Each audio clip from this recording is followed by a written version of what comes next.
You're looking at a photograph from 1890. Two young children stand side by side in what seems like a simple portrait. A girl about 9 years old and her little brother around 5. They're holding hands. At first, it looks like a sweet picture of brother and sister love. The photo is badly damaged. Watermarks, fading, and spots have hidden many details over 134 years. But in 2023, a photo restorer in Vermont used digital tools to fix this image for a family history job. She found something that made her call the local police right away. What she saw was not a sign of family affection.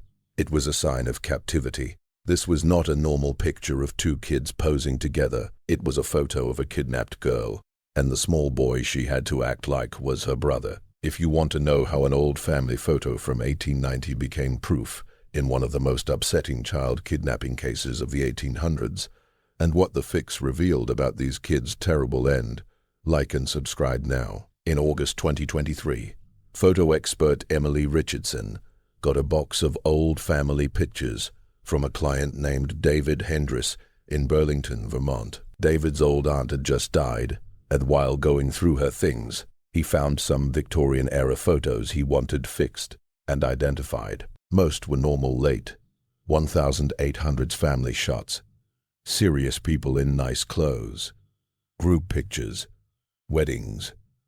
But one stood out. It showed two children, a girl and a younger boy, standing against a plain background. The girl looked about 9, in a plain dark dress. The boy looked about 5, in simple clothes. They held hands. What made it strange was the note on the back in old pencil. Sarah and Thomas. 1890. May God have mercy on their souls. David had never heard of Sarah or Thomas in his family. He had checked his aunt's family tree a lot, and these names were not there. No Sarah, no Thomas, no kids who died young or went missing. It was like these children did not exist in the family story. Emily started the fix work.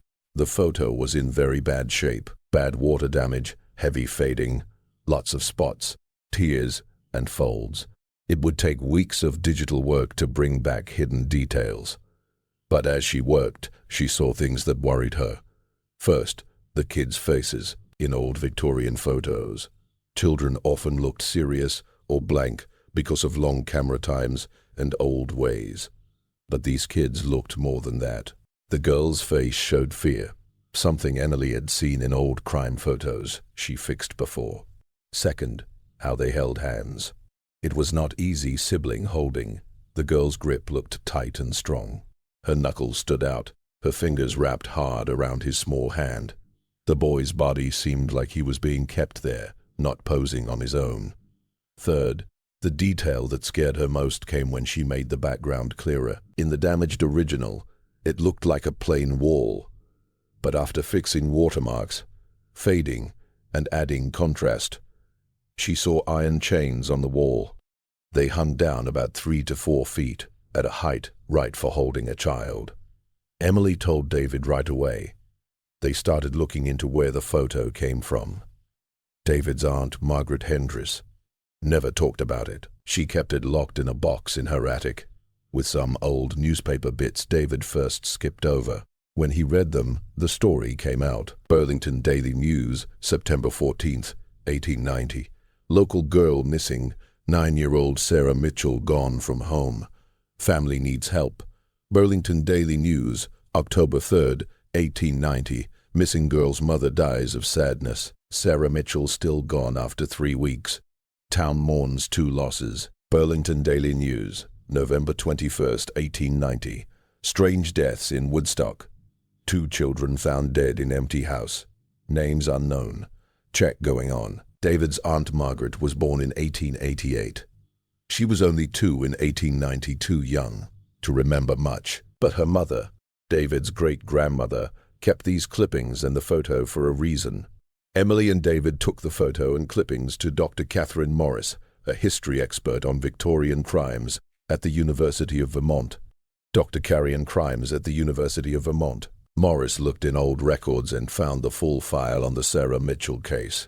It shocked Burlington in 1890, then got hidden and forgotten. What she found was a tale of evil, bad police work, and 2 kids who went through awful pain before they died.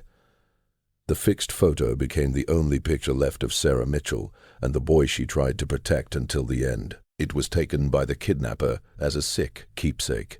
When Emily finished fixing the kids' faces, the details hurt to see. Dr. Morris got Dr. James Patterson, who studies faces in old photos and crime proof.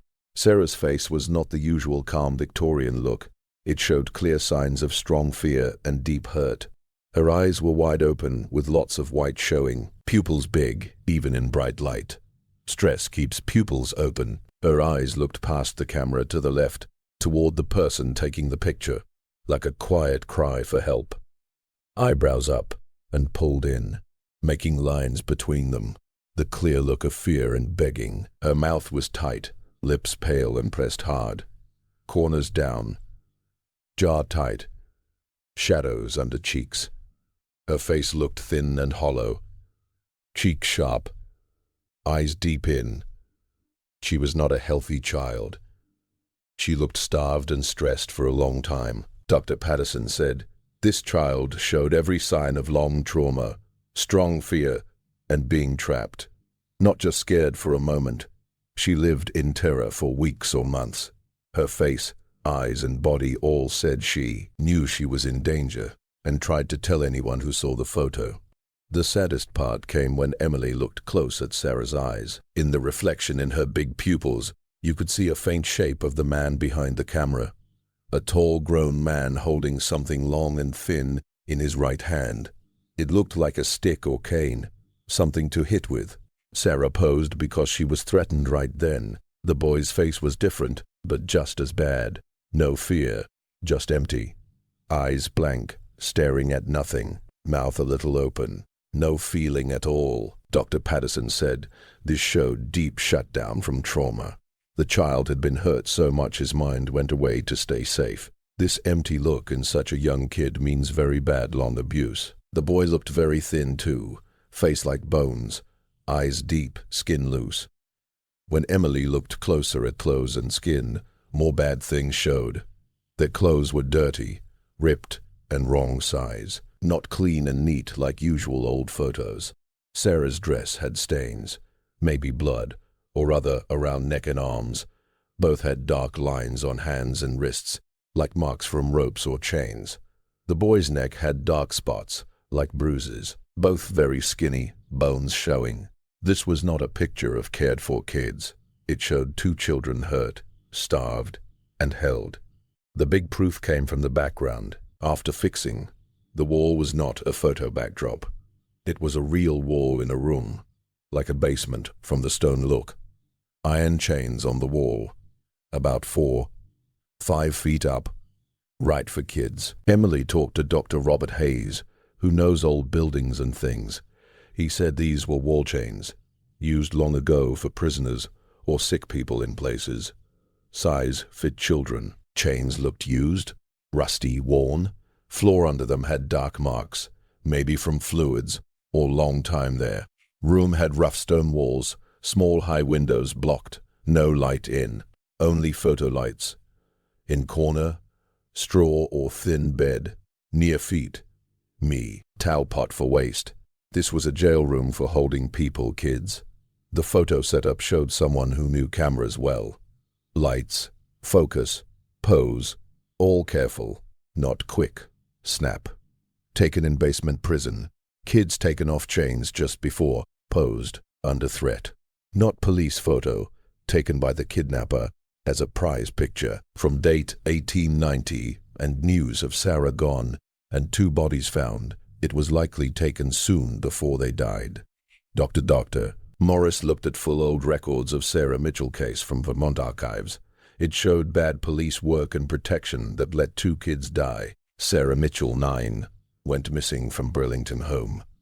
September 12, 1890. Playing in yard at 4 p.m. Mother called for supper. Gone. No witnesses. No fight signs. Mother Elizabeth Mitchell, widow, told police fast. Lead officer Detective Robert Carrington, 52, longtime cop. He did little. Talked to neighbors. No one saw. Checked trains. No girl seen. Looked in woods. No trace. After 2 weeks, said she ran away or drowned in lake. Closed case. Mother begged more search. Said Sarah would not run. Carrington said, except she's gone, moved on. 3 weeks later, Elizabeth died. Said pneumonia, but family said broken heart. In files, Dr. Morris found a suspect. Neighbors saw strange man watching kids that day. Not from area. Tall. 4'5", 5'5", nice clothes. Leather bag, maybe camera stuff. Small wagon. One neighbor got wagon number, gave to police. Carrington noted it. Did nothing. No follow on wagon owner. Why wagon belonged to Harold Petton. 51. Rich local man. Hobby photographer. Important in town. Gave to police. Friend of Carrington. Carrington protected friend. Ignored only good clue. November 20th, 1890. Hunters found empty house near Woodstock, 60 miles away. In basement 2 child bodies. Girl 9, 10, boy 5, 6. Died starved and cold. Signs of long hurt. Old scars. Broken bones healed wrong. Thin. Rope marks on arms, legs. Girl ID as Sarah by birthmark mother told. Boy never named. Police looked at Petton linked to house. He bought it 6 months before under fake name.